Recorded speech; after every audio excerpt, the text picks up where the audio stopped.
नमस्कार दोस्तों, मैं केसी साहू सर आप सबका स्वागत करता हूं आपका ही अपना चैनल केसी सर की क्लासेस में। दोस्तों, आज मैं आप लोगों के लिए केवल और केवल दो प्रश्न लाया हूं, लेकिन ये दोनों प्रश्न बहुत ही शानदार है, बहुत ही महत्वपूर्ण है और इसके बेसिक से स्टार्ट करेंगे हम। ध्यान दीजिएगा, यहां पर आप देखिए पहला प्रश्न है, किसी संख्या का 15वां भाग 12 है तो संख्या का 120% ज्ञात करिए। ध्यान दीजिए, यहां पर संख्या नहीं दिया गया है। सबसे पहले यह कहा गया है किसी संख्या का 15वां भाग 12 है तो संख्या का 120% निकालिए। आपको संख्या भी निकालना पड़ेगा, फिर उस संख्या का 120% निकाल के आपको मुझे बताना है। फटाफट कमेंट जरूर कर दीजिएगा, मैं जानता हूं कि आप लोग इसका उत्तर मुझे कमेंट जरूर करेंगे।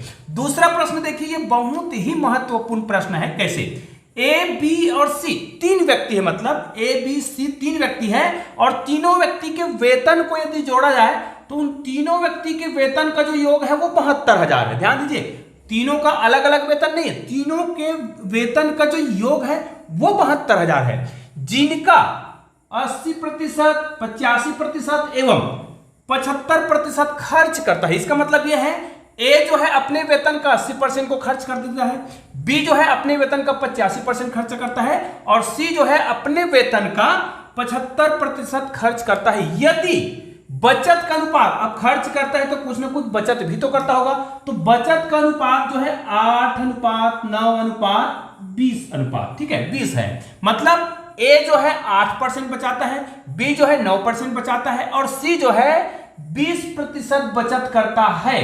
तो आपको ए, बी या सी तीनों का वेतन अगर बताना हो, चलो मैं आपको केवल एक ही प्रश्न देता हूं, आपको केवल ए का वेतन बताना है कि ए का कितना प्रतिशत वेतन है, मतलब ए का कुल वेतन कितना होगा, आपको उसका वेतन बताना है कितना हजार होगा। निश्चित रूप से आप लोग इन दोनों प्रश्नों के उत्तर मुझे कमेंट जरूर करेंगे। और हाँ, ऐसे ही शानदार वीडियो के लिए आपने चैनल को अभी तक सब्सक्राइब नहीं किया होगा ना, तो फटाफट चैनल को सब्सक्राइब करिएगा और बेल आइकन को प्रेस करके ऑल को टच करना ना भूलिएगा, ताकि ऐसे ही बेहतरीन वीडियो का नोटिफिकेशन आपको मिलता रहे। तो आइए हम पहले नीचे वाले प्रश्न को ही बनाते हैं। कैसे? ये देखिए, इस प्रकार के प्रश्नों को बनाएंगे ना तो हमें उनके जो शर्त दिया होता है वहां से स्टार्ट करना होता है। तो हमें शर्त दिया है, यहां पर देखिए बचत का अनुपात दिया हुआ है, ठीक है, हमें बचत का अनुपात दिया है तो हमें यहां पर क्या करना पड़ेगा, उनका अनुपात निकालना पड़ेगा और अनुपात दिया हुआ है तो हम यहां पर लिख लेते हैं ए का बचत, ठीक है, ए का बचत अनुपात यहां पर क्या हो जाएगा, बी का बचत, बी का बचत, ठीक है। उसके बाद सी का बचत, ये तीनों का बचत हमें निकालना है और तीनों के बचत का अनुपात कितना दिया है, पहला का तो 8, दूसरा का 9 और तीसरा का 20, ये उनका अनुपात है। भाई ए का बचत, तो ए जब बचत किसका करेगा, अपने वेतन का, तो यहां पर क्या लिखेंगे, ए का वेतन है ना, वेतन का बचत करता है और ए का वेतन का कितना प्रतिशत बचत करता है, देखिए 80% तो वो खर्च कर देता है, तो कितना प्रतिशत बचा रहा है, इसका मतलब तो यह है 80% खर्च कर रहा है तो ये केवल 20% बचाएगा और प्रतिशत का मतलब हम सभी जानते हैं कि बटे 100। दूसरा आते हैं बी का वेतन का कितना प्रतिशत, ये 85% खर्च करता है तो कितना प्रतिशत बचाता होगा, केवल 15%, ठीक है, तो 15/100।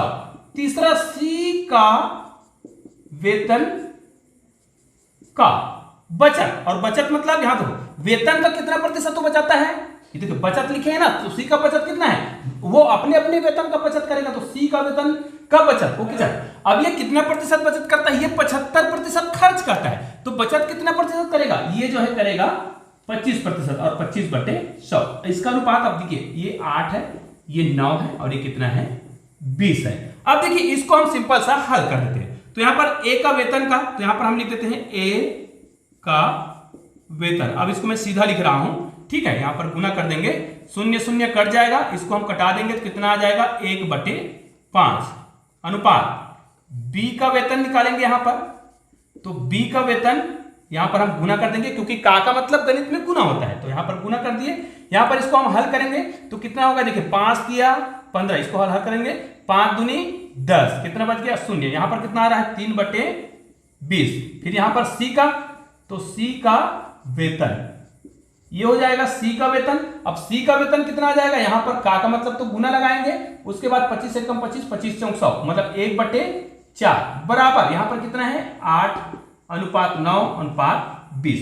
अब देखिए यहां पर ए का, हमें ए का वेतन निकालना है, ए का वेतन, ठीक है, मैं ए का वेतन निकाल रहा हूं, फिर मुझे बी का लिखना है, तो ये हो जाएगा बी का वेतन, यहां पर हम बी का वेतन लिख दिए, ये हो गया।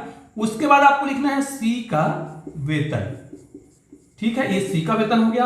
अब देखिए आपको तीनों का ए बी और सी का वेतन निकालना है, तो ए का वेतन अनुपात, बी का वेतन अनुपात, सी का वेतन अनुपात, और ये तीनों ही उनके अलग अलग अनुपात हैं। तो ए का वेतन का अनुपात 1/5 है, तो इधर जाएगा वो इनके पास आएगा तो उलट जाएगा, उल्टा हो जाएगा, मतलब ये 1/5 है, तो ये क्या हो जाएगा 8 तो पहले से है, गुणित ये हो जाएगा 5/1, इसको आपको पलट देना है। फिर यहां पर अनुपात है, इसमें आते हैं 9, तो 9 का गुना हो जाएगा, इसको उल्टा कर देंगे, तो 9 गुना 20 बटा कितना आ जाएगा 3 आ जाएगा, इसको हमने उल्टा कर दिया। इसमें भी देखिए 1/4 है, तो क्या हो जाएगा 4/1, यहां पर अनुपात लिखेंगे 20 गुना 4/1। ये हो गया सिंपल सा प्रश्न। अब इसको हम ऊपर में हल कर देते हैं, ये सब तो हमें याद हो गया है, इसको लिखने की आवश्यकता नहीं है, इसको मैं मिटा देता हूं, ठीक है। अब देखिए इसको हमें क्या करना पड़ेगा, तीनों का आंसर आपके पास आ रहा है। जैसे देखिए ए का वेतन, यहां पर मैं लिख देता हूं ए का वेतन, ठीक है, पूरा लिख, अब शॉर्टकट में लिख रहा हूं, ए का वेतन हो गया, दूसरा बी का वेतन हो जाएगा, और तीसरा ये हो जाएगा सी का वेतन, ठीक है। अब बराबर, यहां पर बराबर लगता है, 8×5 = 40 हो गया, ये देखिए 8×5 = 40। इसको हम हल करेंगे तो इसको पहले भाग देंगे, 3 एकम 3 और 3 तिया 9 और 3 दूनी 6, मतलब कितना आ गया अनुपात 3 दूनी 6, मतलब 60 आ रहा है। अब इसको, ये तो बटे 1 है, तो 4 दूनी 8, मतलब ये कितना हो जाएगा, इसको मिटा देते हैं, आवश्यकता नहीं है, हमें ए का वेतन निकालना है। यहां पर कितना हो जाएगा 4 दूनी 8 मतलब 80। अब भाई ये तो प्रतिशत में निकल जाएगा, ठीक है, तो इसको हम हल करेंगे, अनुपात हल करेंगे, तो इसको हम देखो तीनों जो है 20 से भाग जा रहा है, ठीक है, तो ये 20 दूनी 40, 20 तिया 60 और 20 चौक 80, ये उनका अनुपात हो गया। तो तीनों का जो वेतन का जो अनुपात है वो टोटल कितना हो रहा है, यहां पर मैं लिख देता हूं वेतन का अनुपात, है ना, वेतन के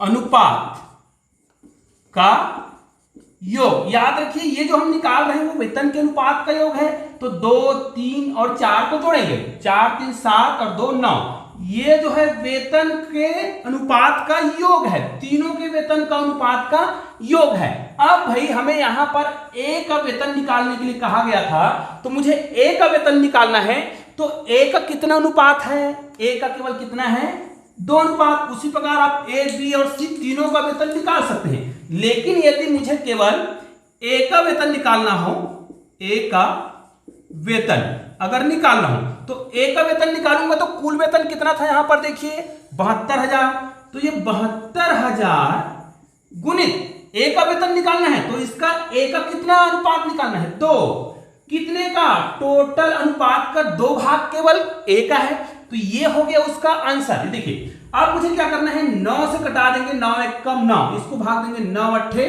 72, ठीक है, ये शून्य तो आएगा ही, जितना शून्य हो आ जाएगा। ये देखिए इसको आप क्या करिएगा, हल करिएगा, तो इसको जब हल करेंगे तो कितना आ जाएगा 8 दूनी 16। ये देखिए